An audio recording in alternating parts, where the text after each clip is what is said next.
All right, we're live, and it's me, Dom, and I am missing Drew again this week, but I am here to recap Survivor LU Episode 9 with host Logan. Logan, how you doing Sir, today?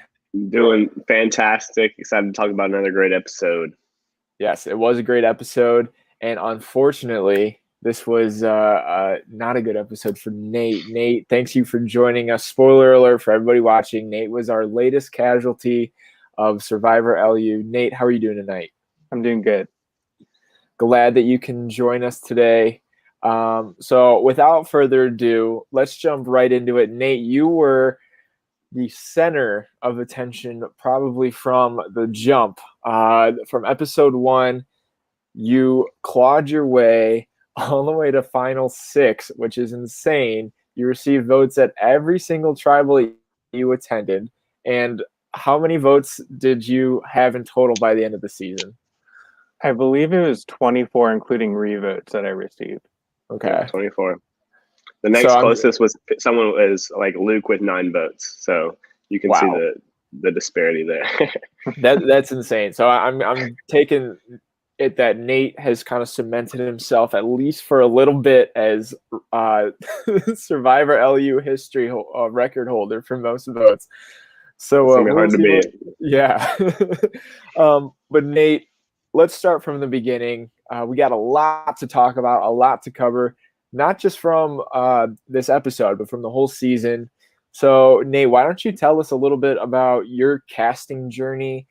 What made you want to be on Survivor LU, and what it was like, what your experience was like going into it?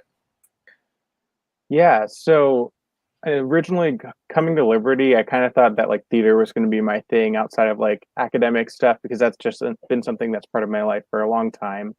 Tried out, got called back, didn't get in, and then I saw a flyer for Survivor LU, and I was like, huh. I've grown up watching Survivor with my family. I didn't know what it would look like on a college campus. I didn't know it was a thing for colleges to do this kind of thing. And I just went for it, went for the interview. I interviewed with Derek Young and Lauren Beal, who's also on our production. And just feeding off of their energy in the interview, I really got excited about what it was going to look like, because I still didn't know what it was going to be, but just seeing their excitement got me excited for what it was going to be.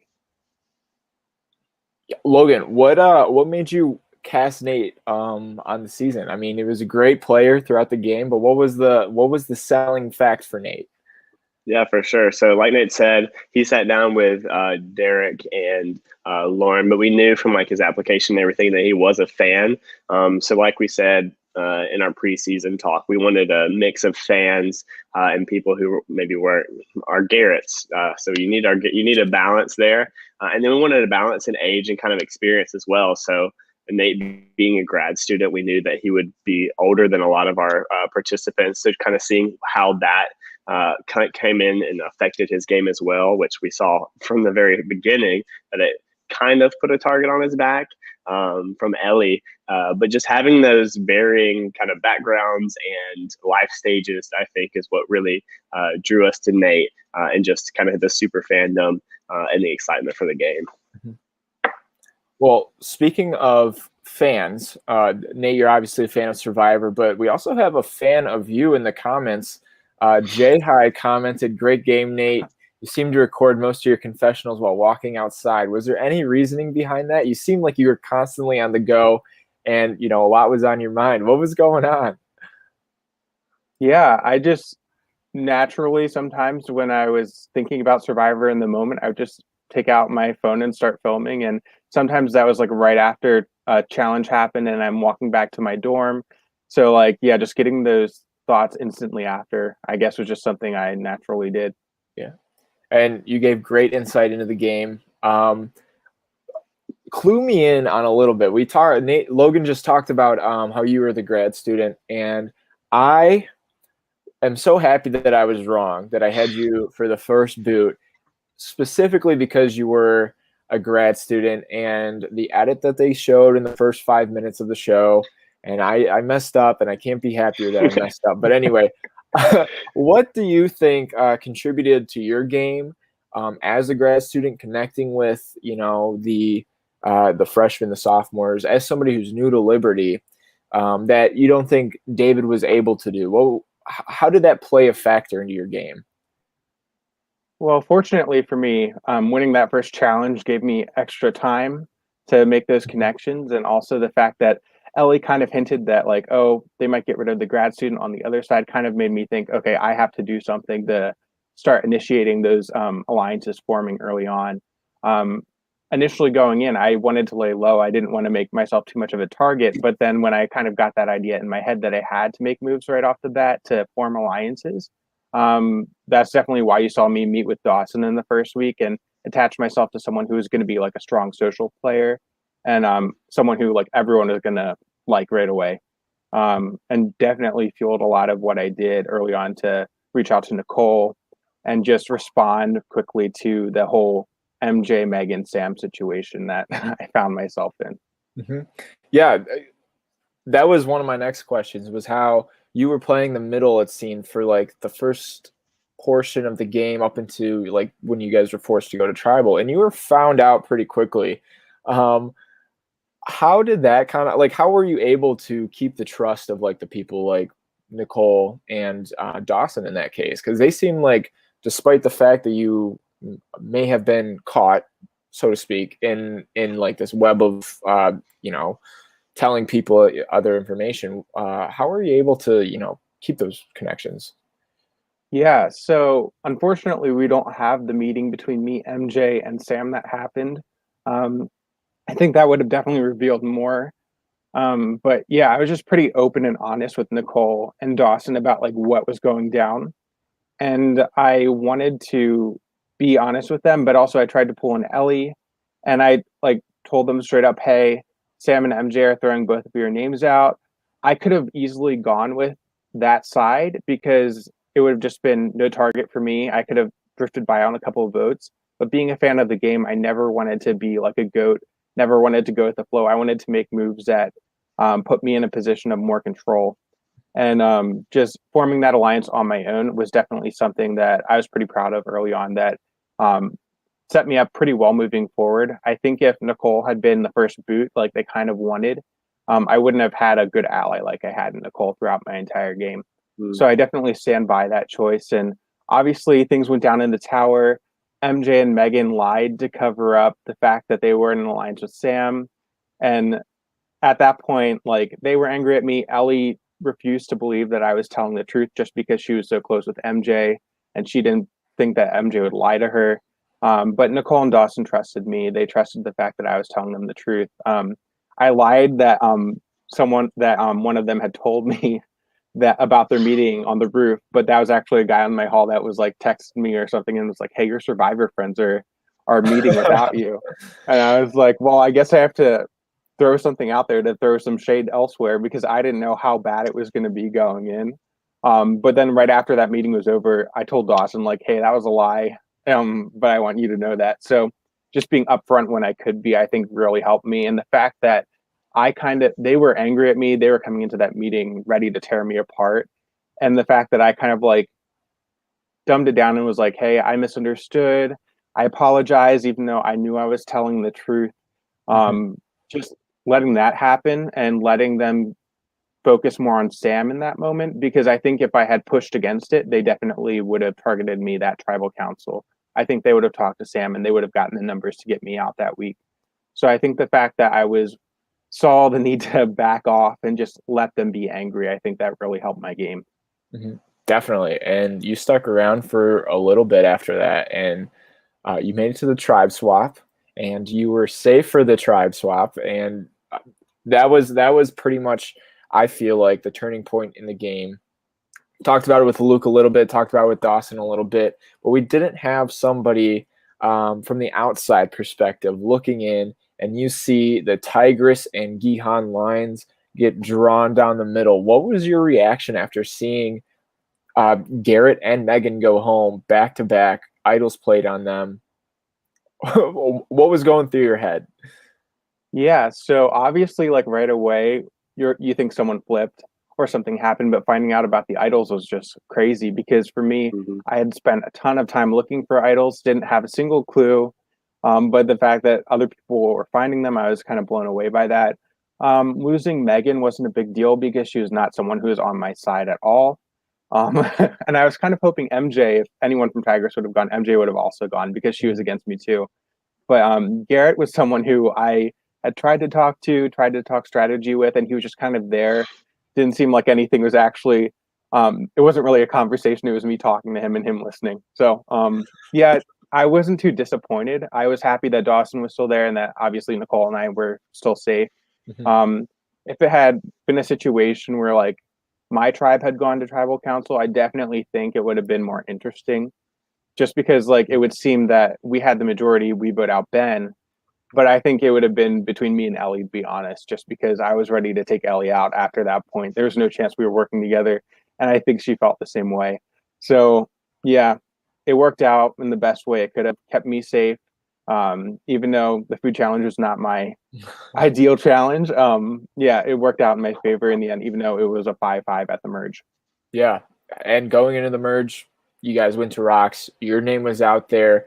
I'm sure that's probably a terrifying thing to, see is your name come up. Uh, when it's split, were you concerned at all that you were going, or was it just kind of like Tigers has got my back, we're gonna go through it, like, we're gonna go to Rocks? I was definitely concerned because that week I had talked to Liz and Ben. I was trying to form alliances with them. I didn't want to stick Tigers strong throughout the whole game. I wanted to form alliances on the other side. And Liz had initially tossed out a plan to if we would vote for Luke, she would possibly flip to our side. And I had talked to Tigers about that, and they were like, "No, we're not going to do that. We don't trust them." So I told Liz we weren't going with that plan, and I thought that she would have my back. She kind of hinted that they might be voting for me that week, so I wasn't surprised that my name was written down. But I definitely thought that there was potential that MJ or Ellie would have flipped on me, and I was honestly surprised that they didn't. Mhm. Yeah, and another big topic that we've been kind of bouncing around that we were surprised at was the fact that Nicole, who had her idol, did not play it on you. What was your thought finding out that Nicole had an idol and at that tribal did not play it on you? Yeah, honestly, like Nicole didn't tell anyone, Mhm. and would seem like an ideal situation, but I think she would have painted a target on her back right at the merge. So I think that was a smart choice on her part to not play it. And honestly, like in a 5-5 split where we do rocks, it's like ideal for me to not have to draw the rock for them to have the votes on me too. So Mhm. I wasn't all I could do was really argue as much as I could at that tribal, poke holes in the other side's logic, and hopefully cause that divide to become more distinct so that I knew everyone was going to rocks and I was safe. Mhm. And that was a huge tribal. I heard there was a couple of arguments going on. Um, do you think like how was that for you going through it? Like, were you fighting for your life, or were you still trying to play like the low key game that we might be seeing, or that you may have wanted to be playing? Yeah, so I'm definitely the kind of person who likes to debate people on things. So Alexa's like the perfect adversary for me, some debate champion on that side. So being able to like argue and stuff with her was great. I never came off of those like tribals angry at her really. I was just always strategy focused, which is probably why there aren't any confessionals of me talking like crap about anyone because I pretty much was like, okay, I talked my way out of this one. I'm good. I'm just gonna relax now. That's Mhm. kind of my whole attitude after every tribal because it was the same situation every week for me. But yeah, Yeah, crazy tribal. You survived the rocks. Congratulations. That was such a good tribal council to have. And then we fast forward a little bit. MJ goes home, Luke goes home, and you're managing to survive by, your gameplay that you've done. Was there anything in those like couple, episodes that we didn't see that, we saw you go at Luke and like know that his idol was fake. Was there anything behind the scenes that we didn't see that that cued you off to like these big plays that were going on? it was. I mean, at the merge, I had talked to Liz about a 5-person alliance with her, me, Nicole, Ben, and Nathan. Mhm. So during that time, I was definitely pushing for that and being willing to vote out MJ and vote out Dawson just to show them that I was willing to work with their side was something Nicole and I agreed had to happen so that we would still have a chance since we were down the numbers. But yeah, each week I was just like, okay, it's either going to be me or it's going to be MJ like that week. So I'm like, okay, I'm going to push MJ as much as I can and continue to try to build those connections, even though Liz and Nathan would keep acting like they were going to make a move with us and backing off last second, which is like a consistent thing with us and them. They just wanted to keep the numbers, unfortunately. But yeah, it was just me doing the best thing I could, which was push another person who was a bigger target in front of me and hope that I survived each week. No idols, nothing else to help me out there, so it's all I could really do. Yeah. Thanks, Nicole. Yeah, and so we finally come to episode 9, where we see you finally feel safe for the first time, and it seemed like the entire game. And we see you go out in an epic fashion. Ben fakes his idol play, and there's whispering at tribal council. The votes get split, and it's a tie. We go to the revote.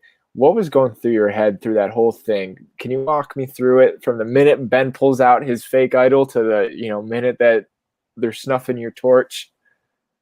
Yeah, so if you see in the episode, I was probably one of the first people to jump into action when Ben started talking. Mm-hmm. Like I knew immediately, okay, this is gonna flip on me. This is gonna hurt me somehow, and I knew it because that whole week it was between Ben and Alexa, and I knew I was in a good spot. But then when he did that, I'm like, oh no, they've been so afraid of taking risks in this game that there's no way they're gonna put votes on Ben.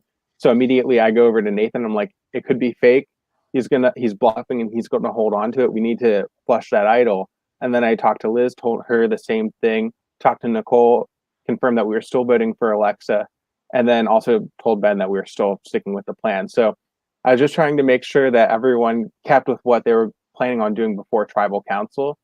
Obviously that didn't work out great for me. The whispering situation didn't work in my favor. I think if I had handled it differently and maybe talked openly, including Alexa, maybe we might have been able to come to an agreement to get rid of Ben, because going into that tribal, Nicole and I agreed that at the revote we would get rid of Ben. We were okay with him going. We just wanted to make sure that the two of us were safe. Mm-hmm. So we were handling it as best we can. But I think if I had tried more with Alexa, I think that we might have figured something out that would have been mutually beneficial for us in the game. Mm-hmm. Yeah, that was insane. How that all went down, and you're out of the game. You're part of the jury now. But Dustin, would love to see you on All Stars, no doubt. In retrospective, how would as a super fan, would you be able to compare your game to somebody that's played Survivor before? Was there any would you be able to do that? That's hard. I don't know who exactly I would compare myself to. I just definitely wished I could have made more moves. Mm-hmm. Obviously you need like an idol like Nicole has in the game, or you need like numbers. And I didn't have either of those things. So I was working with what I had, which was basically nothing in the game. So yeah, I wish that we could have mixed it up more and I could have made more moves to change things up and to maybe take out some of those people who are sneaking by a little bit right now in the game, instead of always targeting the bigger threats who ended up on the jury. Yeah, so I don't know who I would compare myself to. Well, you have to have a great social game to make it as many tribals as you did. And as much as people critiqued it, going back to the touchy subjects challenge where you won, person you don't want to be on an island with, you managed to stick it out and make it to final 5 or my final 6, excuse me. Looking at the final 5, when you were on the jury, what were you hoping for in terms of how the rest of the game would play out? Because I know you guys were saying you were a little bit frustrated with the lack of gameplay from some of the players. Was there anybody that you were specifically talking about in that circumstance, and was there anybody that you were secretly rooting for? Yeah, so I wasn't too angry with like Luke and Alexa for sticking with their side, because to me it seemed like they were controlling the votes from their side. It was more Liz and Nathan who pretended like they were going to work with us every week after the merge and consistently backed off and just kind of went along with it. So I really wanted them to be willing to flip and work with original Tigers, especially me and Nicole. Definitely wanted to see Nicole do well in this game, especially after I went out. I mentioned that in my exit interview.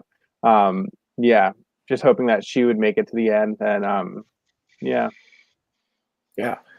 So we this episode, with now that we don't have Luke and Dawson taking up all our airtime, we got to see a little bit of of the rest of the cast and how they were thinking a little bit. And my question for you, Nate, is watching the season back, whether they're out of the game already or they're still currently in the game, who is playing a much better game than you thought? You get to see their confessionals. When you got out at Final Six, who is playing a better game than you had originally thought about? Well, definitely seeing Ben's game back, he's definitely done way more than I thought he was. Because to me, when I first started talking to him on Pishan, seemed very honest and just kind of he was logical, but he wasn't too pushy. And Mhm. now seeing kind of the stuff that he did that was kind of maniacal at the beginning of the game, and then seeing that come back and seeing that hurt my game, which even though it did hurt my game, I was like, okay, that's a good move on his part. Definitely more props to Ben seeing his game in full view now. But Liz with the idle find was good, but I'm so pretty sad in how I saw them in the game. Gotcha. Yeah. Speaking of Ben, Logan, I need to touch on this with you. Ben's fake idol play, an insane play that we maybe I've never seen that play work as well as it had before. What was it like? Did you know what was going on? I feel like Ben was constantly submitting like his ideas throughout the week. What was he what easily was had like the most footage. Yes. I mean, when it was happening, as production, we're seeing like Survivor LU history like being made. Like at this point right now, I can confidently say like, well, what we've seen, like this is the best move in Survivor LU history. Like he made a move that wasn't just a single week move.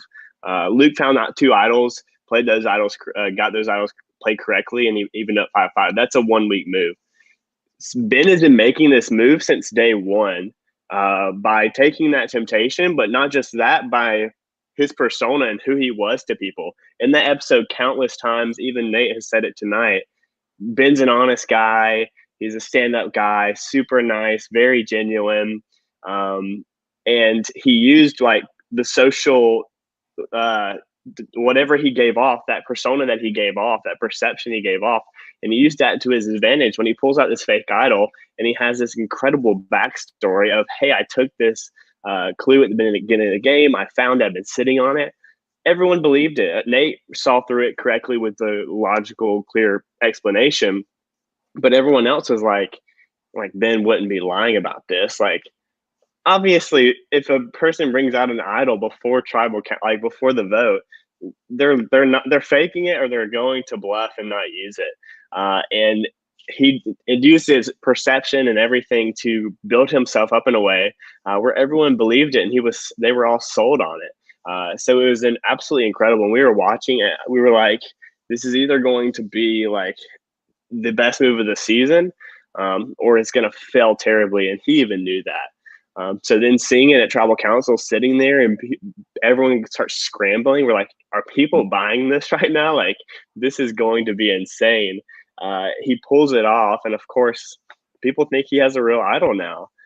So we'll see how that affects the rest of the game, of course. But watching it live was super awesome. And just being able to me and Derek were just like, as the votes were done, we're like, dude, I cannot believe he did this. Like, this is amazing.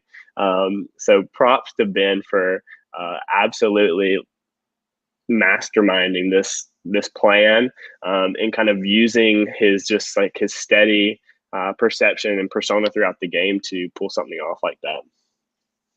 Yeah, like I said, one of the best moves that I've seen in one of these LRG games.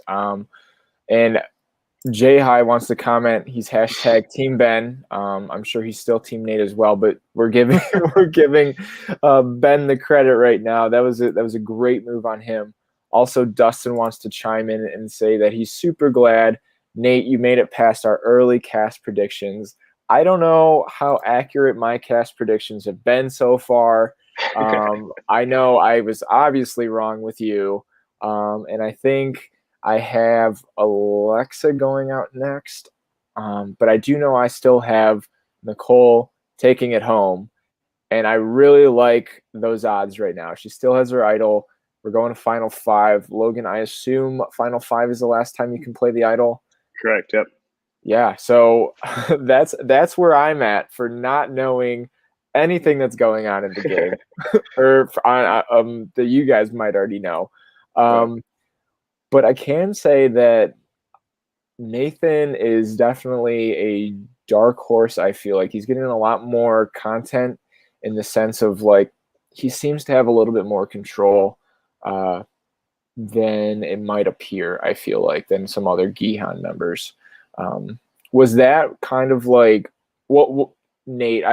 I guess what my question is, when you're looking at it from the Tigress looking at the Gihan, it was very obvious to kind of pinpoint Luke as the head of the snake. Who once he was gone, was it still kind of like tribal lines divided, or was it like, you know, like the Gihan group against like Tigress still? Like I did I phrase that question right? Yeah, that's fine. Okay. I think, yeah, Ben was really the only person who I think gave a serious consideration after a couple of votes, after maybe MJ and Dawson went. He definitely at least told us if things weren't going to go the way we thought they were. Like, he warned me that they were splitting the votes the week that Luke went, just like Luke did. So, like, he was always kind of playing both sides a little bit, at least with me and Nicole. Yeah, but aside from that, like, no one else fully really committed to working with anyone on our side when I was in. Yeah, it's for how the season has played out, where it's been Tigers versus Gihan, so to speak, I guess. We have seen a bunch of crazy votes, a couple of blind sides. Nate, you had to get rid of Dawson that week, right? He was an OG Tigress. What went through your mind with that move? Because I was kind of surprised that you guys turned on him so fast, because I thought he could have been a possible shield for you and Nicole. Yeah. I mean, we kind of knew that, like, well, especially after they split the vote with on me and Dawson, and that didn't work out for us. We kind of knew that, like, the majority was just going on Dawson.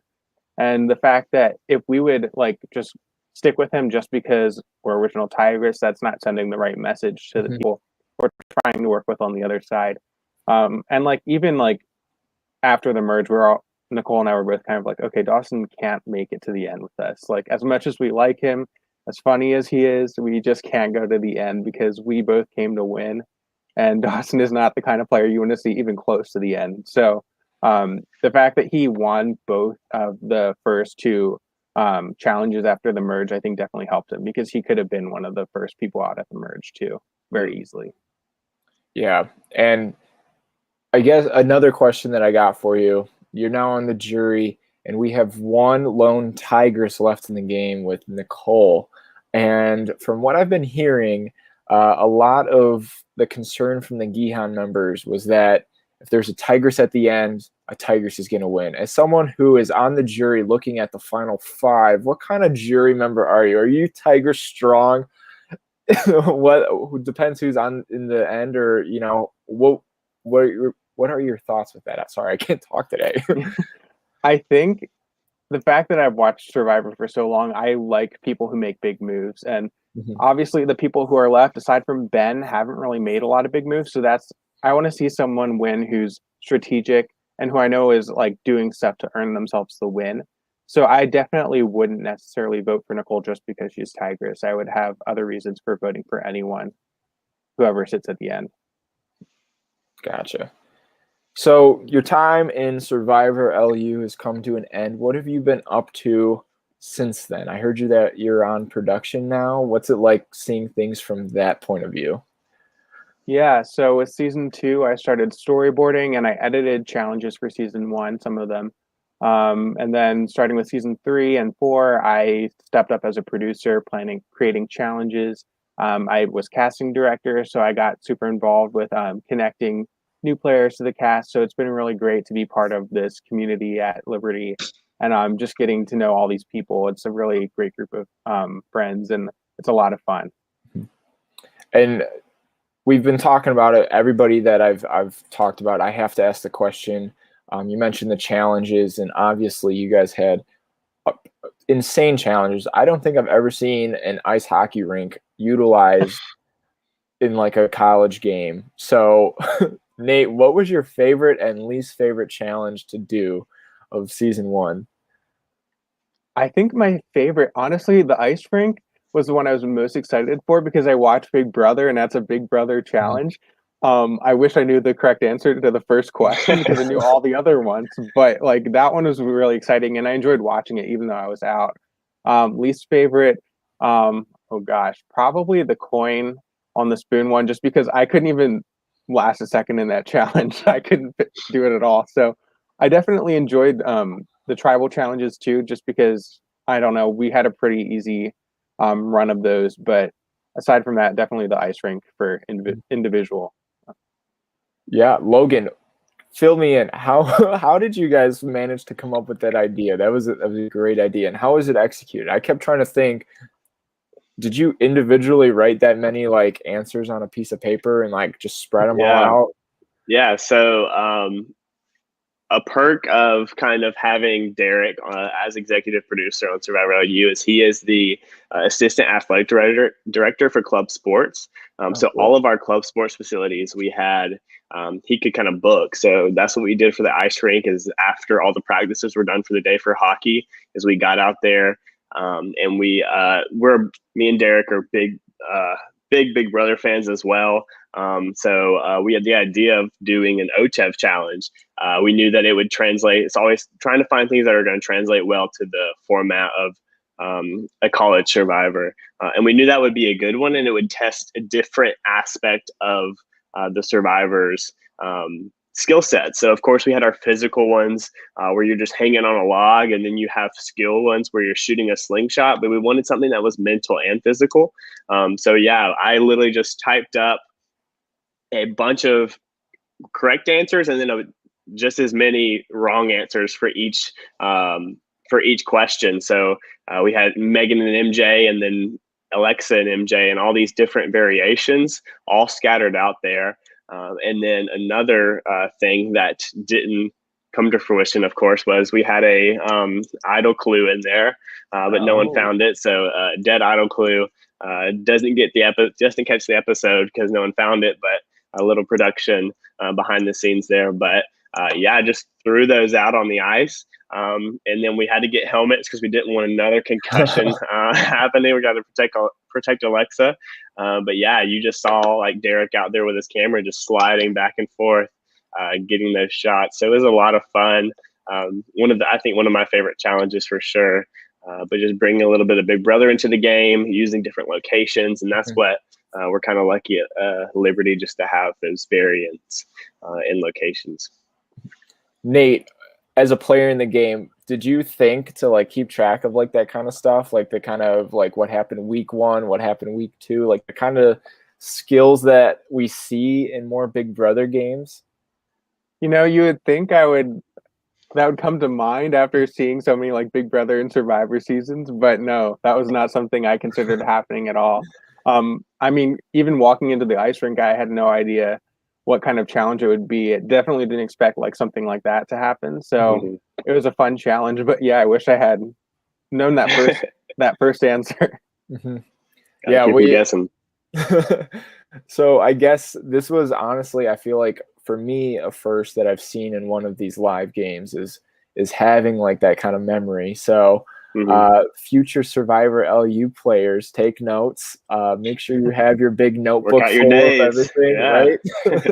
So keep track of votes. even for me, you're asking the questions, and I've been recapping this since the beginning. And I was struggling, so I can't imagine what it's like to have the full course load of college, and then all these trivia questions that you got going on. So honestly, again, though, great challenge. Yeah. But those are all the questions that I have for you, Nate.